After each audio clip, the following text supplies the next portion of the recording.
Hey everybody, going to shoot a quick update here on my 20-gallon tank that I've been cycling in. Not a lot to look at yet, but that's kind of the point.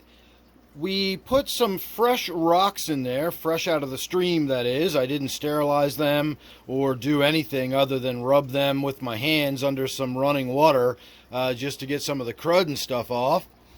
And so we put them straight in there, and I wanted to kind of find out what I would be putting in the tank. Would we be seeing insect nymphs or larvae swimming around? What was going to happen? Was I going to get some kind of explosion of algae or who knows what, but I took these rocks, I took them right out of the stream, and I stuck them right into this tank.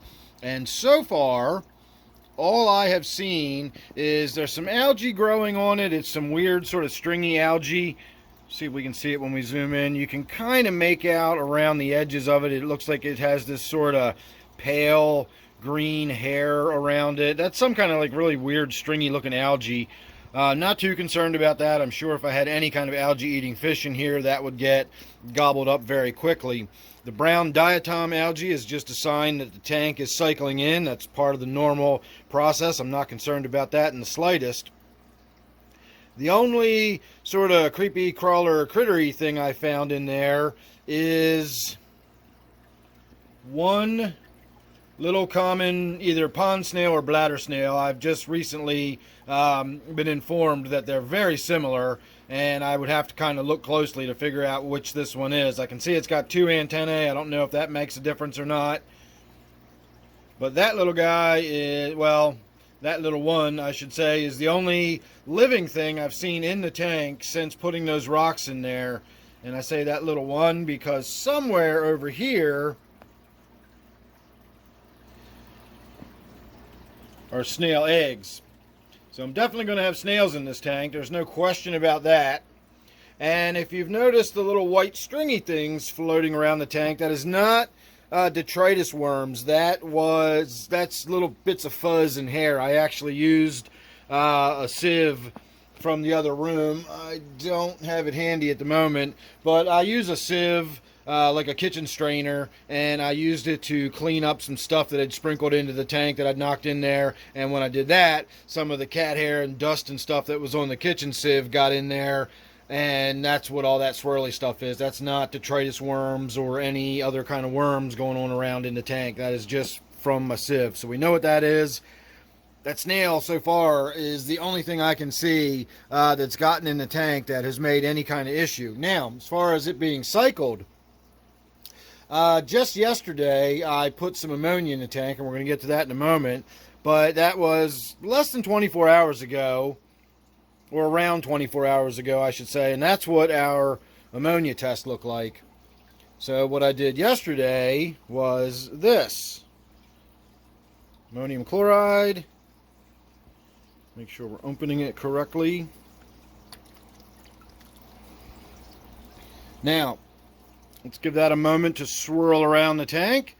I will then go do another ammonia test, and we're going to see what that did to the tank, because I just did that yesterday, and that's what we're getting already. So if that's impressive as far as I'm concerned. That tank really has dealt with a lot of ammonia. That should put it up to about 2 parts per million with what I just put in there. It's going to be very much a green test result. So let me go do that, and I will be right back. Oh, right, as I expected, we have dark green coloration there.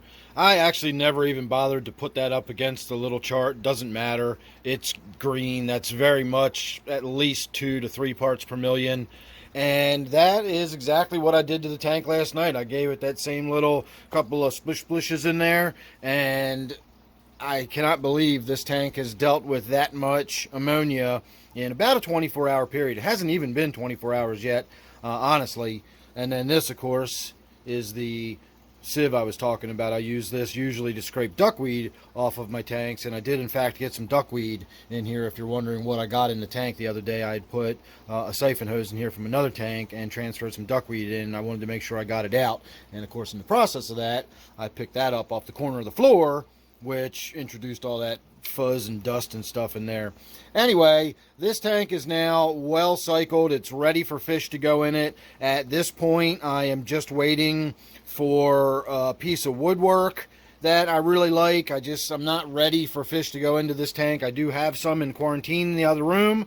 I have those little ember tetras, so I'm going to be putting some nanofish in this tank. I honestly don't know why I'm fortifying the nitrogen cycle so heartily, because I have no intention of heavily stocking this tank. It's going to be a lightly stocked tank, and yet I have a nitrogen cycle now that can knock that out in 24 hours. So we'll come back again tomorrow, and well, at least I will. I don't know if I'll shoot a video about it or not, but I'll check on it again tomorrow and make sure that this tank really is functioning that well, that we're knocking out 2 parts per million ammonia in under 24 hours. We'll find some wood. I am going out on the kayak this afternoon.